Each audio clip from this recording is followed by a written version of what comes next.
Welcome back, guys. I've got an Astro photography photo edit for you today inside of Luminar Neo, where we'll be taking this photograph and turning it into this. And don't worry, even if you've never got your camera out after dark before, the tips and tricks I'm going to be sharing along the way are universal and they can be applied to any photo, as the principles are important and principles are universally useful.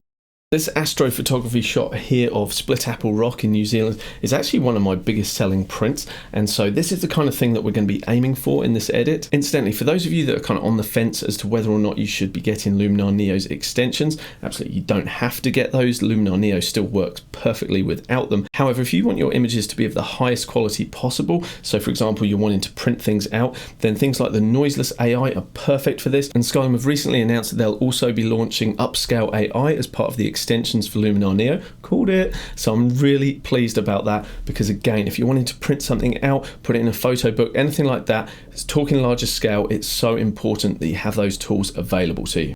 If you are thinking of getting that extension pack, I've got a link in the description below. It is still at a discounted price at the moment, so if you do want to get it, I get a small commission from that, so I'd really appreciate if you'd use that link below. It means the world to me, helps me keep creating this content for you guys. And talking of the content, let's boot up Luminar Neo and see what we can do with this edit. So I set up my tripod with a pretty simple composition where we've got this tree silhouetted and the Milky Way behind. This is shot at ISO 6400, so it's a pretty noisy file, and it's a 30-second long exposure to make sure that we got all of the detail in the Milky Way. I got a couple of other shots as well where I moved the angle and I lit up the foreground with a head torch. I also got this one where I also thought it might be nice to light up the tree, and while I like what it's doing to the tree here, we had a little bit of passing cloud going on, and so I don't think I'm actually going to use one of these files. The one I'm probably going to work with is this one here. So although like a right plonker, I'm actually in the scene here with my head torch, no problem. We're going to crop that out. The sky is much cleaner. This is the image we're going to work on. It's not the best bit of light painting on that tree, unfortunately. This is way better. However, this is workable for our purposes. So let's jump into the edit section here and open up the develop raw tab. I'm going to expand the camera profile section here, and here you can see we have the Luminar default profile. I'm going to switch that out for a camera matching flat profile, and that's just going to unlock a little bit more dynamic range for me, particularly in the shadows. And I have finally created a video about how to actually add camera profiles into Luminar Neo. So if you don't have access to those and you just see the Luminar default, let me know in the comments and I'll put a link to that video so that you can follow the instructions and get access to a camera matching profile. It's going to give you a much better starting point for your edits. Incidentally, those of you that are helping support me by becoming channel members, firstly, thank you so much. And for those of you that opted for membership plus download, this file will be available for you. If you haven't shared your email address with me yet and you have that option, please do so via anthonyeditsyourphotos@gmail.com. Right, let's get back into the edit. As always, the place we want to start with any edit is making sure our file looks pretty good using the develop raw tool. This is kind of like eating your veggies. It's not super exciting to do, but you know it's really important and you should do it. So I just make subtle adjustments, just making sure that I have a complete amount of dynamic range in my file. So I'm just going to boost up these shadows. So for example, we can start to see a little bit more detail in the grass as well. Yes, for sure, I'm losing all of that lovely contrast in the sky, but I'm going to work later to actually bring that back.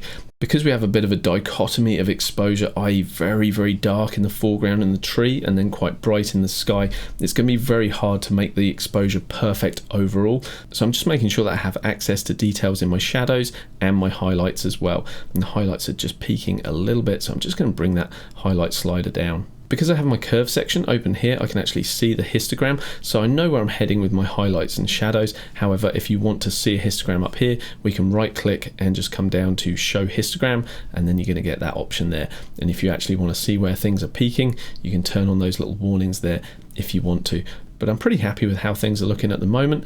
I just may add in a little bit more contrast by adding a subtle S-curve, just bringing this down and boosting the highlights up. A traditional S-curve wouldn't have this little point raised here. This is controlling my shadow, so if I bring this up, you can see that we brighten up all of that shadow detail. If I double click it, it's going to drop below the 45-degree line, i.e. that is getting darker in those areas, and I actually don't want to go too dark with those, so I'm actually just lifting that up. So we have the best of both worlds in terms of a contrast S-curve, but then with a little bump, a little boost in those shadows.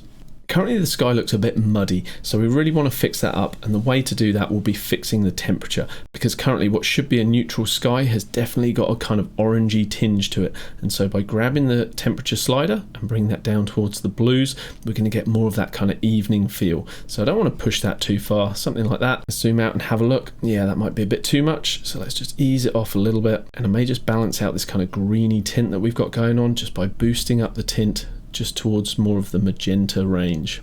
I want to boost the saturation in the sky, so I'm getting all of these lovely colours of the stars and the Milky Way, but I don't want to introduce that into the tree. But for now, because I can't be specific about that, I'm going to deal to the tree and the grass later. I'm going to add a bit of sharpening, somewhere around halfway. 50% is normally pretty good for me, I know that, and it's worth just experimenting with your camera. And I'm also going to push the radius just a little bit higher than I normally do, and that's just going to help with the natural movement we would have captured in the stars due to the rotation of the Earth. Usually I'll be turning on auto distortion corrections. However, sometimes for landscapes where you can't see any geometry, where it might be giving telltale signs that there's either barrel or pincushion distortion, I often leave that off just so that we get the best representation of that raw file without actually having to warp anything.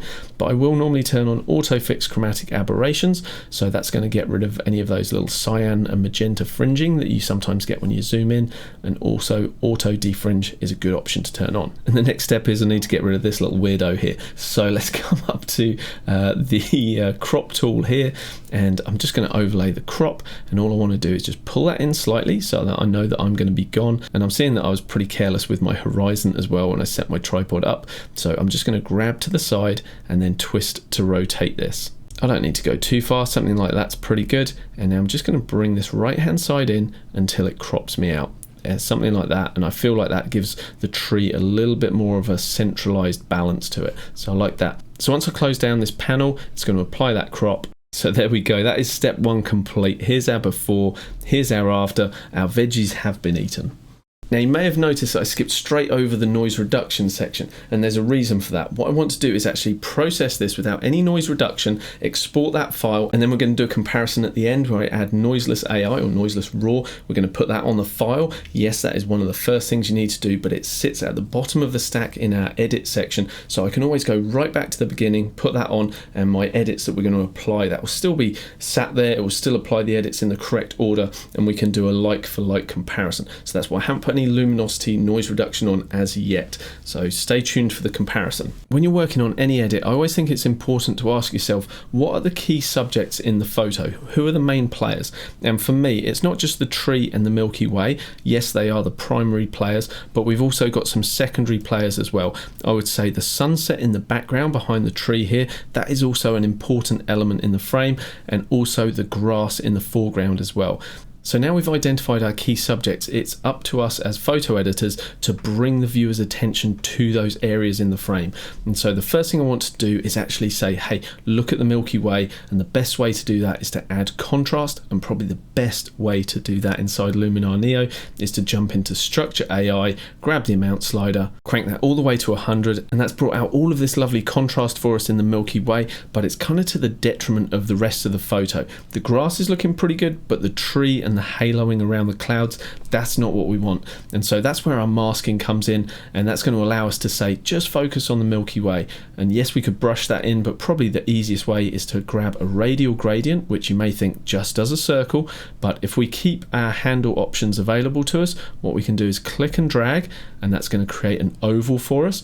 And then what we can also do is click on the outside, and that's going to allow us to rotate that. So we can change the angle of that ellipse, and then when we're happy with that, we can also extend that further as well. And so we can effectively just shape this so that it kind of fits the Milky Way. Now if I jump back to our adjustments and look at our before and after, you'll see that it's doing the exact opposite of what we want. We're adding contrast and structure to everywhere apart from the Milky Way. So what do? We jump back into the masking. You might think, well, I want to invert my radial gradient that I just made. That's not going to do anything. What we need to do is actually just come into the mask actions themselves, and if I show that, you can see this is what we've created so far. We just want to flip that around or invert it. There we go. And now we have what we want, which is adding a bit of punch into that Milky Way. I also didn't mind what it was doing doing in the grass area as well, but maybe not as aggressively as what we've got in the Milky Way. So what we can do is actually add to this mask. So we can combine the fact that we have a radial mask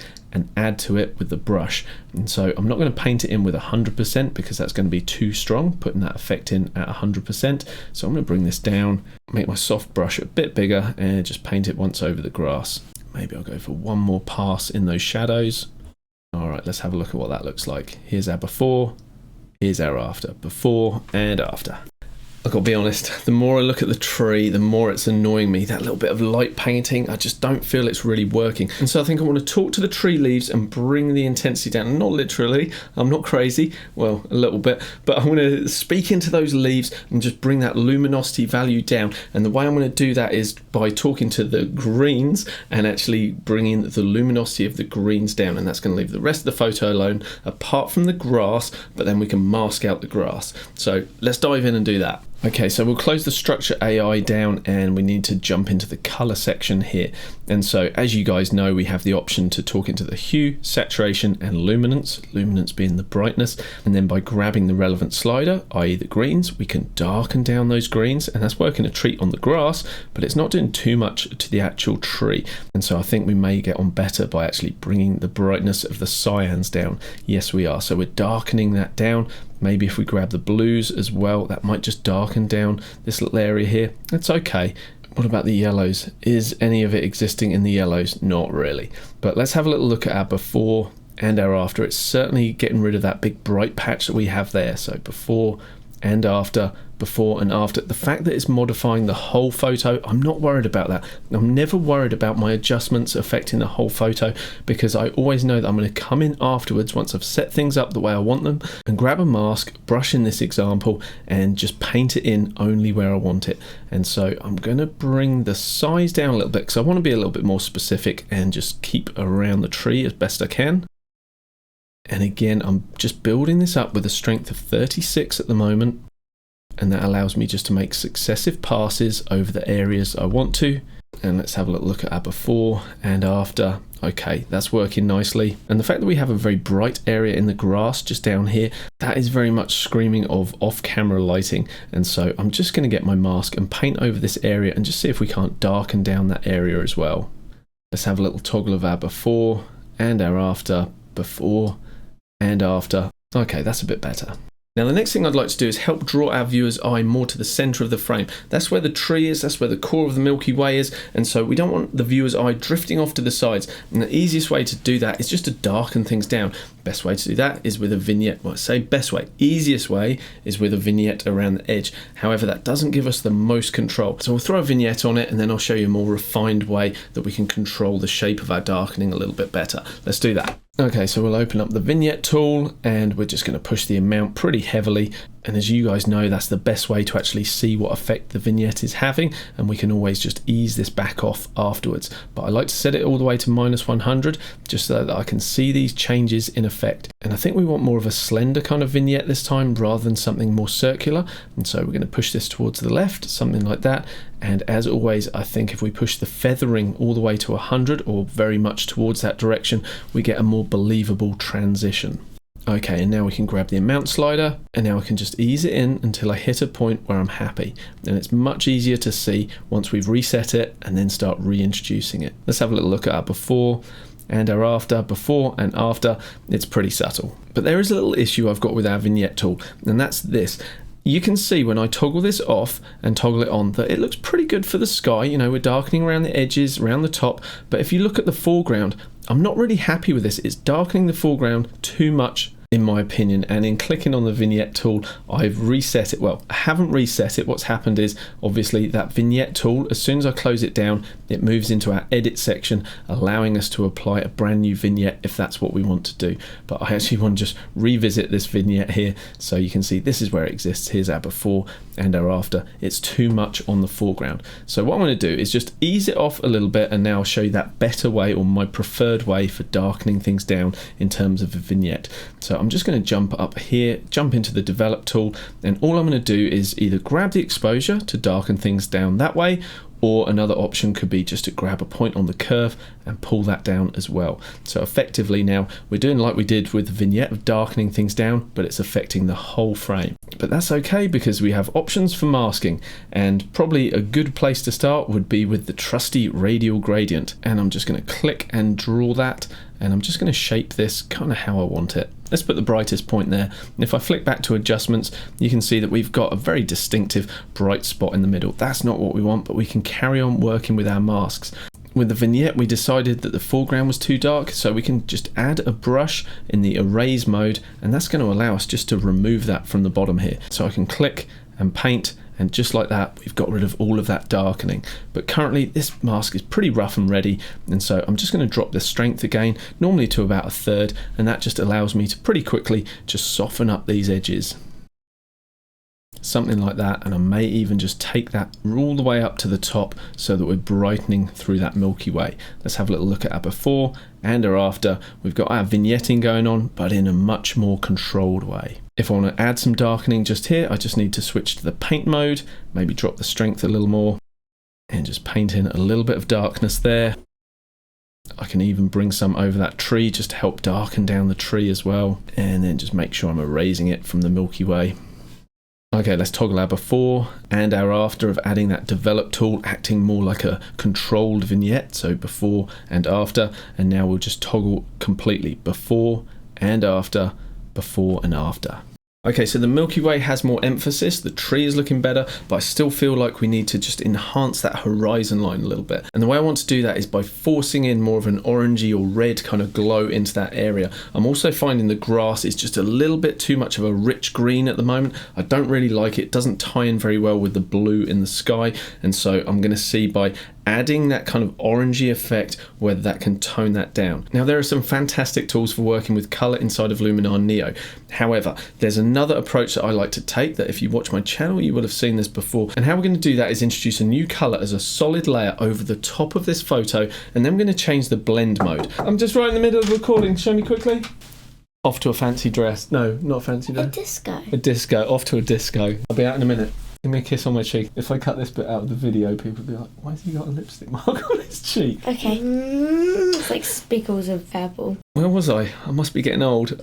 Right, got it. Introducing a new layer, solid colour over the top of our photo, and we're going to change the blend mode to overlay or soft light, and that's going to change the way that the pixels underneath interact with that colour, and we're going to be able to colorise the photo in what I believe to be a superior way than messing around with all the sliders in the other colour tools. So let me show you. So we're going to come over to the layers section on the left hand side. We're going to click the plus icon, and that's going to allow us to add a new layer. We can either add one in, or I believe I have preloaded one here, and this is just a solid PNG color. It really doesn't matter what colour, and if you don't have one, you can easily get one online, or if you're one of my members with downloads, you have access to this and many other colours as well. Anyway, super easy. All we need to do is come to the normal drop down box here. This is going to allow us to change our blend mode. So if I go into multiply, that changes it. Let's crank the opacity all the way to 100 so we can see exactly what's going on.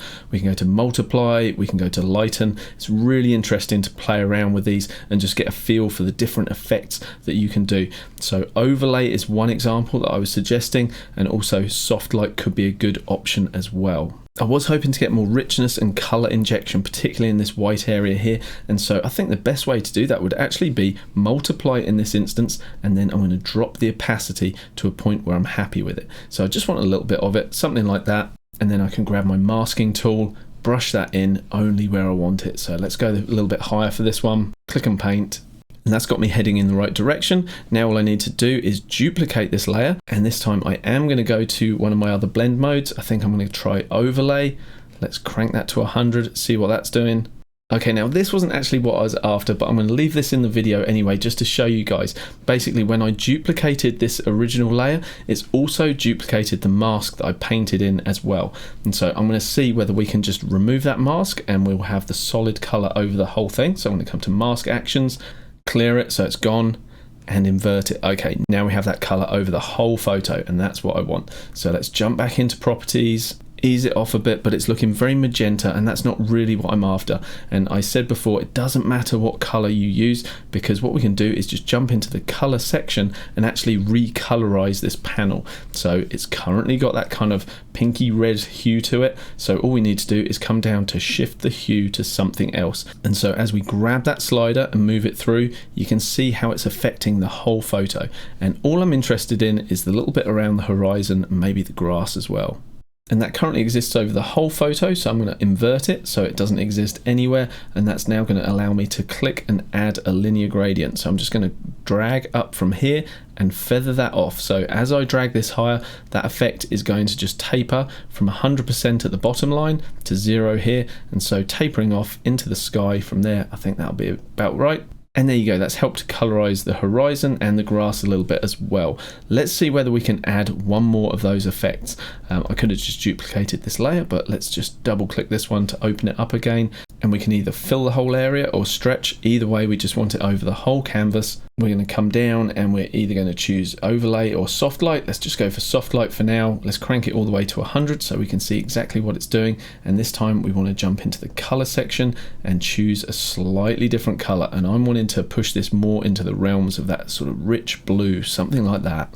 We probably don't need it as strong as that, but it's a good idea, just like with the vignette, just to push it all the way to 100 so you can see what it's doing really easily, and then you can come in and just play with your opacity slider and just set it approximately where you want it. Okay, let's have a quick toggle of our before and our after, and you can see how we've been able to colorize this photo just with a solid block of color and just changing the way that that interacts with the photo underneath. I'm just going to jump down to our original layer, and I just want to make a couple of changes to the develop section. I just feel like we're losing a little bit of contrast, and maybe we want to brighten things up just a little bit too. Let's just give us a little bit of a boost in the curves as well. And if you look to the right of the tree, you guys will notice this area is a little bit dark and muddy. I'm not really liking the look of that. So we can just close this develop tool down, reopen it, and that's going to allow us to do a brand new adjustment. So I may just brighten that area up, make sure we're not destroying the contrast. And now, just like with any of these adjustments, we just want to paint it in only where we want it. So this time I want to have the paint option and just put a little pass in through there. And I've probably brightened up that area a little bit too much, so we can just switch to the erase tool and remove the effect from there. The areas of light on the tree are still annoying me, so I'm just going to drop the exposure down, bring the highlights down, whites as well, anything that's just going to kill that little brightness there, and then I'm just going to come in with a brush and strategically just paint those out just to make them just a little bit darker. Okay, it's not the finest edit I've ever done, guys, admittedly, but it's the principles that are important. Hopefully you guys have learned something. Now it's time for my favorite bit, our before and after. Let's take a look. Here's our before, pretty flat image, muddy looking sky. Here's our after, where we've got a more punchy image and the Milky Way looks much more interesting. If I want to print this like the canvas I showed you earlier, I'm going to need to do some sort of noise reduction. So I'm going to export this version, and then I'm going to run Noiseless RAW, and we can do a side-by-side comparison and see which one's better.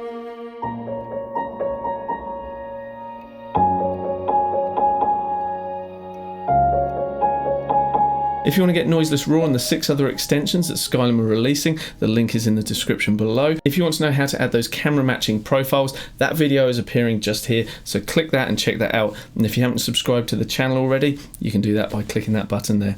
I'll see you guys in the next video. Thanks so much for watching.